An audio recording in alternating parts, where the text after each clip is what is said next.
What's going on, guys? Hope everyone's having a good week. This is a continuation from the last video that you guys saw when we did all the angle mods and stuff on Carl's new Cephii. So in this video, we're going to be taking the motor out, replacing the sump, because when he brought it home, it bottomed out on his driveway and destroyed the sump. So those were fun times, weren't they, mate? Well, the sump already had a small crack in it, like a very small one, but when we came out the drive, it tore open. Yeah, so yeah, we're going to pull the motor out, fix the sump, and we're also going to put it back in, do all the wiring, put the starter motor on. Drive shaft is coming as well. Yeah, drive shaft's on its way. And hopefully we can take it for a drive tonight, but we'll see. So yeah, hopefully by the end of this video, fingers crossed, that we'll actually be able to drive it. I love how you like to say this thing isn't RFB, yet you just pulled that off the core support. This is called a engine quick release. Alright, let's get to work taking this fucking motor out. Yeah, boy. While the Cephii's motor is about ready to come out, just got to do the motor mount bolts and then it's pretty much ready to come out. Right, I have gotten under this car so many times today, I'm over it.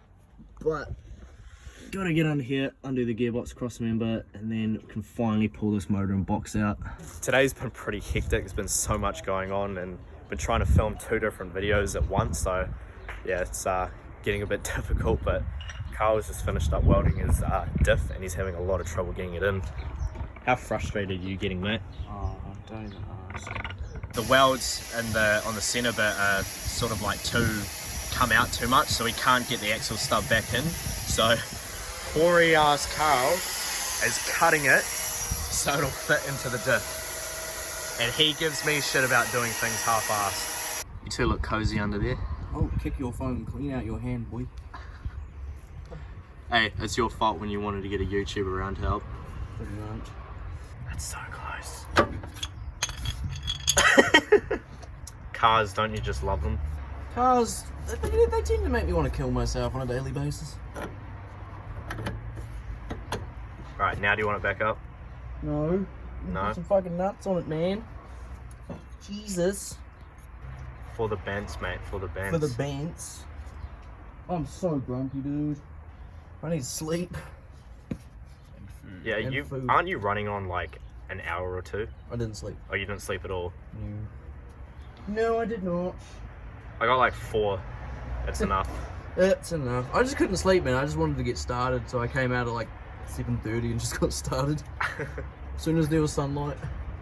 FYI for anyone out there, if you have mates around working on your shit, buy them food. It's just a courtesy. Good job, mate. It's a must do.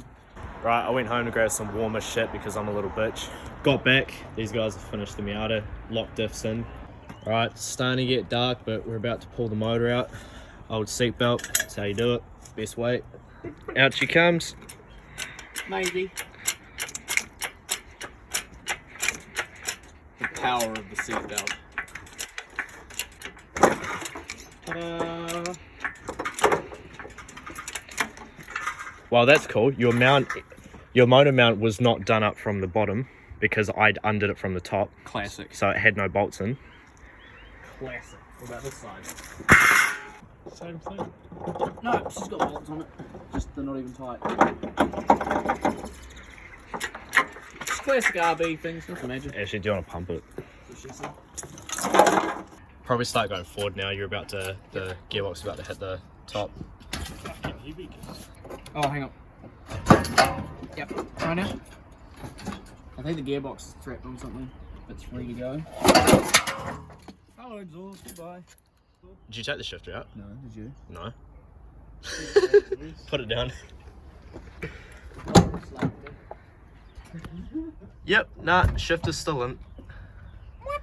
See, this is what happens when there's a bit of miscommunication goes on. Someone thought that someone did something, the other person thought the other did it, and this happens. Push it back!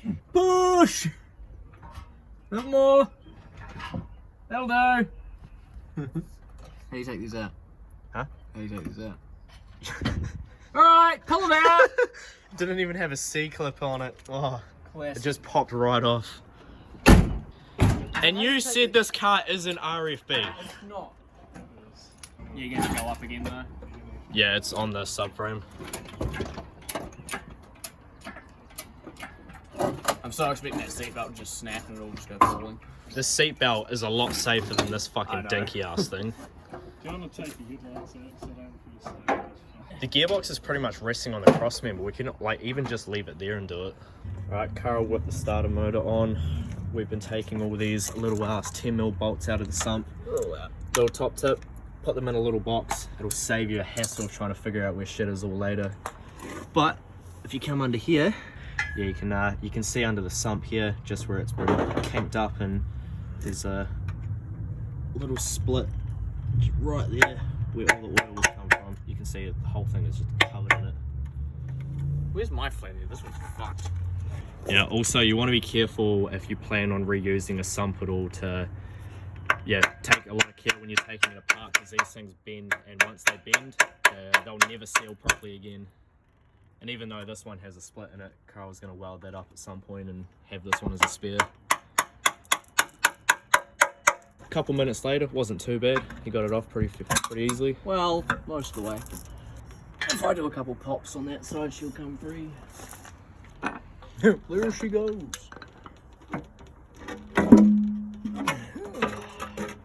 Yummy. Wow, look at that. First time I've ever seen an RB pickup with no material in it. That's a rarity. Yeah, there's not like a hell of a lot of gunk build up either. Just checking on my bearings. Good. Yeah, boy! She's a healthy RB. No run bearing. That's a fucking rarity right there. I actually want to compression test this thing just to see what the compression's like on it. I have a compression tester. When we get back together, we can test it. See how good she comes up. I imagine she'll come up quite well, to be honest. Well, it looks pretty good, and like you said, there's no metal or anything around the pickup, which is a really good sign. Plus, it is a plus T. They always compress up better than a det. Well, yeah, because they've got higher compression. Exactly. There's Well, nothing wrong with a plus T as long as you do it properly and you get it tuned. Which this is, yeah. yay! The only saving grace of this nugget of a car. It's literally the only thing that makes this car good is it's already tuned and ready to go. Yeah. Ready to rock. Now the long process of scraping all of the shit off here, so when we go to put the new sump on, we don't have any leaks. Yee. Right, so cleaned up the bottom of the engine pretty quickly, but holy fuck is cleaning the new sump taking forever. How much are you loving this right now? Yeah, it kills time. Honestly, it doesn't bother me, This is boring. Could be worse. Right, so a bit of an update. Engine is back in. We got the sump on, the new bolts. Carl was just putting on the power steering pump, tightening it up. Dumbass tightened it up before and didn't put the belt on, so that was smart, but it's been a long day. We've done a lot. It's been a bit of a pain in the ass trying to film two videos at once. I just sort of did that so I could try and get a bit more content out of a day's work and sort of split it up, because I don't really like doing real massively long videos. But yeah, we did get heaps today, heaps done today. Motor out, sump back in, new diff. Troy did the water pump on, I can't even string a sentence together properly. Troy did the water pump on the Miata, and Carl welded up the diff and got all that sorted. But yeah, so probably gonna wrap it here, just it's getting late. It's been real interesting changing a motor out in the darkness, and it's cold as fuck. You're just a pussy. I am a pussy. But yeah, still a bit to do. We have to wait for the drive shaft and then get that in. Getting that tomorrow. Got to plug up all the wiring, get a battery, sort out the radiator, because you've got to sort like mounts for it, eh? It's a R33 radiator, so it doesn't it just sits on these. So I'm gonna put some foam underneath them for it to sit on, and then the plate that I have over here, got some steel in the back. I'm just gonna make some mounts for the top of that. Yeah. Hold it secure with some cable ties and RFB goodness. Yep. This is the RFB machine. This car is definitely something that both Lord Johnny and Uncle Hemi would be proud to call their own, so yeah. Well, I'm not proud to call it mine, that's for damn sure. Oh, come on, you I love it. need a viscous fan too. Need that. Does Sam have one? I think he does. I hope he does. He says he doesn't have a shroud, but can you believe on his 600 horsepower Cephy he runs a stock radiator, no shroud, viscous fan? Viscous fans are the goods. They're the goods. Crazy. Right, so yeah, got a bit to do tomorrow, but you'll catch that in the next video. So yeah, wrap it up here. Cheers for watching, guys. You know the deal. Like, comment, subscribe, and yeah,